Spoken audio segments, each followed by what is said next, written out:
민수기 22장 읽습니다. 22장부터 23장, 24장까지는 이제 한 사건인데 좀 길게 기록되고 있거든요. 그 이야기를 한 장씩 한 장씩 볼 텐데 이 이야기를 다 읽고 나면 여호와 하나님은 자기 백성을 위해서 그 자기 백성이 모르는 순간에도 도와주시는 분이구나라는 것을 알게 될 것 같아요. 이스라엘 백성들이 이제 요단강을 건너서 가나안 땅으로 가기 위한 마지막 여정들을 하면서 이 요단 동편에 있는 이스라엘을 공격하는 사람들을 물리치면서 아모리 땅도 차지하고 바산 왕 옥의 땅도 차지하면서, 그래서 그 주변에 있는 사람들이 이제 이스라엘 백성들을 두려워하기 시작했습니다. 그래서 오늘 그 두려워하는 사람 중에 한 명인 모압 왕 발락이 등장하는데 22장 1절입니다. 이스라엘 자손이 또 길을 떠나 모압 평지에 진을 쳤다. 이제 요단강을 두고 이쪽 동편에 있는 모압 평지에 진을 쳤고요. 이제 건너가야 될 저 약속의 땅 건너편에 텐트를 친 겁니다. 이스라엘 백성들을 공격하는 이 동편의 사람들이 다 멸망하고 땅을 빼앗기는 걸 보면서 모압 왕 발락이 두려우기 시작했습니다. 십볼의 아들 발락이 이스라엘이 아모리인에게 행한 모든 일을 보았으므로 모압이 심히 두려워했으니 이스라엘 백성들이 많고 모압이 이스라엘 자손 때문에 번민하였더라. 이제 그 땅에 소문이 쫙 퍼진 거죠. 그래서 이 발락을 중심으로 한, 이 모아방 발락을 중심으로 한 그 땅에 사는 다른 부족들, 미디안 부족들, 미디안 장로들에게 이르되 함께 우리가 연합해서 그걸 해결하자, 이렇게 한 것 같아요. 이제 이 무리가 소가 밭에 풀을 뜯어먹음 같이 우리 사방에 있는 것을 다 뜯어먹으리로다 하니 그때 십볼의 아들 발락이 모압 왕이었더라. 그러니까 모압 왕을 중심으로 해가지고 미디안 장로들까지 연합해가지고 이 다양한 부족들이 연합해가지고 이스라엘을 상대하려고 합니다. 이 이스라엘 문제를 해결하려고 이 발락이라는 왕이 생각해낸 게 뭐냐면 발람이라는 무당을 불러오자라는 겁니다. 이름이 비슷해가지고 헷갈릴 수 있는데 이 발람이라는 사람 어떤 사람인가? 그가 사신을 부올의 아들 발람의 고향인 강가 부돌에 보냈다. 부돌이라는 곳에 살고요.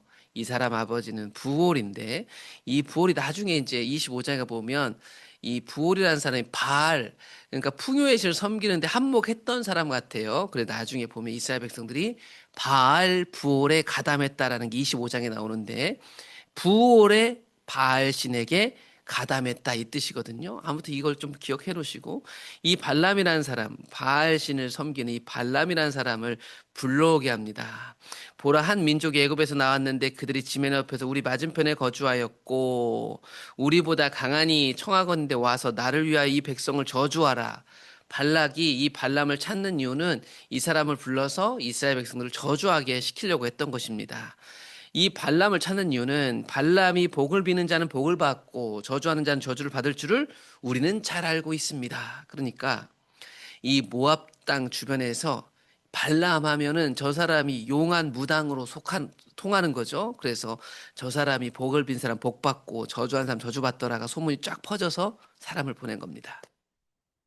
그래서 발락이라는 왕의 주도 아래서 모압에 살고 있었던 여러 민족들이 아마 손을 잡고 이제 청탁하러 보낸 겁니다. 모압 장로들과 미디안 장로들이 손에 복채를 가지고 발람에게 갔습니다. 이 무당을 찾아간 거죠. 발람이 그들에게 이르되 이 밤에 여기서 유숙하라. 여호와께서 내게 이르시는 대로 너에게 대답하리라. 발람은 보통 사람이 아닌 것이 분명합니다. 그래서 이스라엘의 하나님인 여호와 그 신이 뭐라고 하는지 한번 들어봐야 되겠다라고 해가지고 하룻밤을 보내게 됩니다. 그 하룻밤 보내는 사이에 하나님이 발람에게 임하여 말씀하셨습니다. 하나님은 무당에게도 말씀하실 수 있고 우리에게도 표현하실 수 있고 표현하시는 하나님이다. 그래서 너와 함께 있는 이 사람들이 누구냐 해가지고 하나님하고 발람하고 소통을 하기 시작하죠. 발람이 하나님께 말하죠. 모압 왕 십볼의 아들인 발락이 내게 보냈습니다. 그들이 저에게 이렇게 부탁합니다. 이집트에서 나온 민족이 지면에 덮였으니 이제 와서 나를 위하여 그 이집트에서 나온 이스라엘 백성들 저주해라. 그러면 우리가 그들을 쳐서 몰아낼 수 있을 것이다. 뭐 이렇게 청탁을 했다는 거죠. 그런 발람에게 하나님이 계속해서 말하십니다. 하나님이 발람에게 이르시되 너는 그들과 함께 가지도 말고 그 백성을 저주하지도 말라. 그들은 복받은 사람들이다. 여러분 지금 이 상황을 잘 보시면 이스라엘 백성들이 이 상황을 모를 거예요. 모를 거란 말이죠. 그런데 이 상황을 하나님이 앞서가지고 이 발람을 직접 해결하고 계십니다. 발람이 아침에 일찍 일어나서 발락의 귀족들에게, 그 발락 왕이 보낸 사람들에게 말합니다. 너희는 너희 땅 돌아가라. 여호와께서 어젯밤에 내게 말하기를 너희들 따라가지 말라고 하더라. 이렇게 거절을 하게 됩니다. 그런데 모압 연합 사람들은 포기하지 않습니다. 왜냐하면 자기들 살고 죽는 문제가 달려있기 때문입니다. 그래서 모압 귀족들이 일어나 발락에게로 가서 전하되 발람이 우리와 함께 오기를 거절하더랍니다. 이렇게 전하죠. 그랬더니 발락이 다시 그들보다 더 높은 사람들을 더 많이 보냈다라고 합니다. 게다가 거부할 수 없을 만큼 백지수표를 내밉니다. 그들이 발람에게 나아가서 그에게 이르되 십볼의 아들 발락의 말씀에 청하건대 아무것도 거리끼지 말고 내게로 오라. 내가 그대를 높여 크게 존귀하게 하고 그대가 내게 말하는 것은 무엇이든지 시행하리니 청하건대 와서 나를 위하여 이 백성을 저주하라. 더 높은 사람들, 그리고 더 많은 사람들, 그리고 더 거부할 수 없는 조건들을 이제 제시하게 됩니다. 발람이 발락의 신하들에게 대답합니다. 당신들이 아무리 많은 것을 줄지라도 내가 능히 여호와 내 하나님의 말씀을 어겨 덜하거나 더하지 못하겠노라. 그러나 발람도 어쩔 수 없습니다. 이 사람은 영적 세계에 대해서 열려있는 사람이죠. 이거를 자기가 어떻게 할 수 없다는 것을 분명히 얘기합니다. 그런즉 이제도 여기 한 번 더 자보자. 하나님께서 여호와께서 또 무슨 말씀을 하시는지 기다려보자라고 얘기를 하게 됩니다. 그런데 그 밤에 하나님이 이번에 발람에게 임하 이렇게 얘기합니다. 그래 함께 가라. 그러나 내가 너에게 이르는 말만 준행해라. 여러분 절대 가지 말라고 했는데 이번엔 가라고 하셨어요. 뒤에 가보면 가라고 하셨지만 경고가 분명합니다. 왜 이번엔 가라고 하셨을까? 이건 성경이 잘 얘기하고 있지 않으니까 다양하게 생각해 볼 수 있겠어요. 아마 발락이 계속 포기하지 않았을 거고 발람은 어쩔 수 없이라도 갈 수밖에 없는 상황이었던 것 같아요. 아무튼 하나님은 허용하십니다. 그런데 그냥 가서 자기 마음대로 하는 게 아니고 하나님이 주시는 말씀만 말해야 됩니다. 그래서 발람이 이제 이 저주하러 가는 길에 이상한 일을 겪게 되는데 이것은 하나님의 경고입니다. 이 조건을 가볍게 여기지 말라는. 그래서 발람이 아침에 일찍 일어나가지고 저기 자기 나귀 안장을 지우고 이 사람들과 같이 가죠. 그가 거기 감으로 말미암아 하나님이 진노하셨다. 가라고 하셨는데, 그러니까 앞에하고 충돌하죠. 그러니까 가는 것 자체를 하나님이 본래 원하는 건 아니다. 이걸 사실 하나님은 허용하셨을 뿐 가는 것을 원하는 것은 아니다라는 것이 여기서 표현되는 것 같아요. 그래서 하나님 진노하셔서 그가 가는 길을 막습니다. 그냥 가는 길을 막아요. 근데 이 막는 과정이 되게 신기하죠. 하나님의 천사가 발람을 막으려고 길에 섰고 그 상황이 어땠는가? 발람은 나귀를 타고 있었고 그의 두 종은 그와 함께 있었더라. 그런데 그가 타고 있는 나귀가 자기 앞에선 여호와의 천사가 칼을 빼어 손을 들고 있는 것을 나귀가 보았습니다. 다른 사람은 아무도 못 봤어요. 그런데 이 짐승인 나귀가 그 천사를 본 거죠. 그래서 그 칼에 죽지 않으려고 이 나귀가 길에서 벗어나 밭으로 들어간 겁니다. 발람이 나귀를 길로 돌이키려고 채찍질하죠. 그때 상황이 여호와의 사자가 포도원 사이 좁은 길에 섰고 좌우에는 담벼락이 있는 환경이었더라. 그러므로 이 나귀가 밭으로 들어가려고 하면 나귀가 여호와의 사자를 보고 몸을 담에 댔더라. 그러므로 그 위에 타고 있는 주인 발람의 발이 그 담에 눌리기 시작했더라. 그래서 발람이 이 나귀가 왜 그래 하고 채찍질을 더 하기 시작했죠. 여호와의 사자가 더 나아가서 좌우로 피할 데 없는 좁은 곳에 섰습니다. 이제 앞으로 가면 나귀, 이 발람 다 여호와의 사자의 칼에 죽게 생긴 겁니다.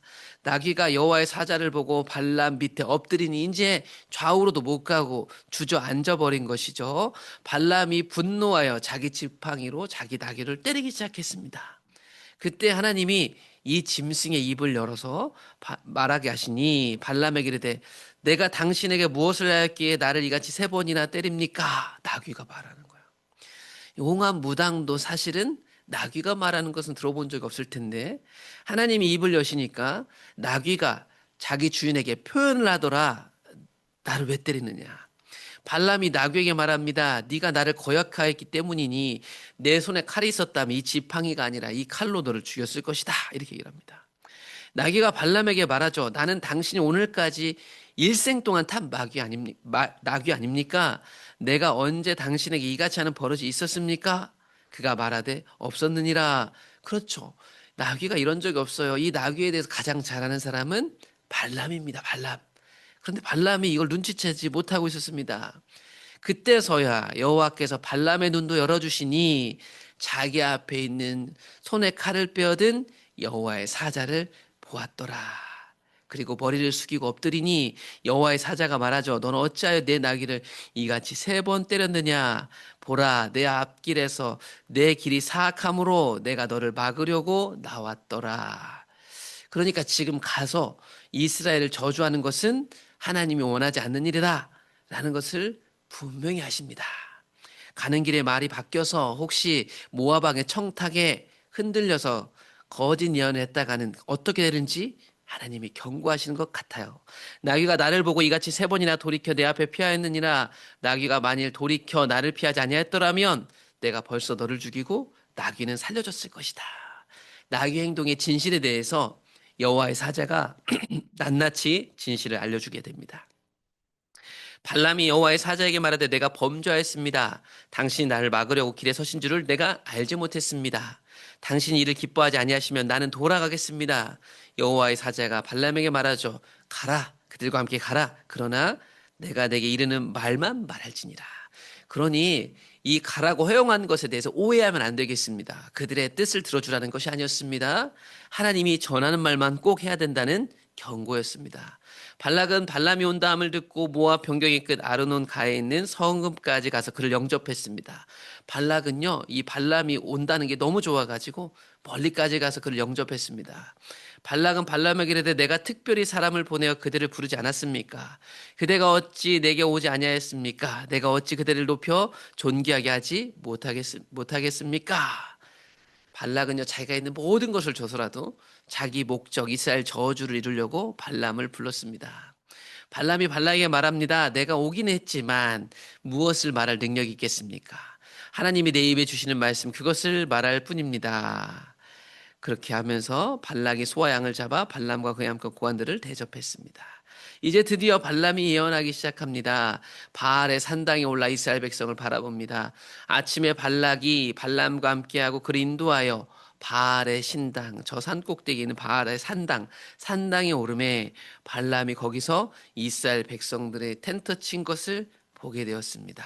이제 이 다음 내용이 내일 그 다음 장부터 펼쳐지게 됩니다. 여러분, 이 사실들을 잘 보시면 지금 여기에 이스라엘 백성들이 이 일들이 벌어진다는 것을 아무도 모릅니다. 하나님하고 발람하고 그 다음에 모압 사람들과 그 연합들만 알고 있습니다. 이스라엘이 모르는 저주 사건이 진행되고 있습니다. 모압 주변 민족들이 이스라엘 경계하였기 때문에 용한 발람을 불러오게 된 것입니다. 그들이 알기로 지금까지 발람의 축복과 저주는 틀린 적이 없습니다. 이 사람에게 저주를 한다면 반드시 이스라엘이 멸망할 거라고 믿고 이 사람을 힘겹게 불러왔습니다. 그런 발람을 누가 상대하는가? 여호와 하나님이 직접 상대해 줬더라. 지금 이스라엘이 이런 상황을 모릅니다. 그런데 이렇게 뒷받침하는 하나님이라는 걸 알려주셨는지 지금 우리가 읽고 있는 성경에 보면 그때 이야기가 기록되어 있는 거죠. 그러므로 하나님은 자기 백성을 위해서 늘 앞서서 일하신다. 그리고 그것을 자기 백성들에게 알려주시는 분이다. 우리가 알지 못했던 한 주간도 하나님 우리를 돌보고 계셨다. 그리고 이건 그냥 덮어두고 익숙한 듯 지나가는 게 아니라 하나님은 우리를 돌보고 계심을 알게 해주시고 싶은 분이다. 그러므로 우리는 오늘 주일에도 모여서 지난 한 주도 우리를 지켜주셨던 하나님을 경험하게 될 것이요. 앞으로 나아갈 미래 가운데서도 우리를 돌보실 하나님을 기대하는 것, 그것이 우리의 삶을 움직이게 하기 위하여 오늘도 이 주일에 모이는 것입니다. 이 새벽부터 준비하신 여러분, 지나간 한 주간 우리를 지키셨던 하나님이 묵상되어지고 경험되어지시고 그 은혜가 오늘 주일에 우리의 모든 예배 가운데 교제 가운데 나누어지기를 소망합니다.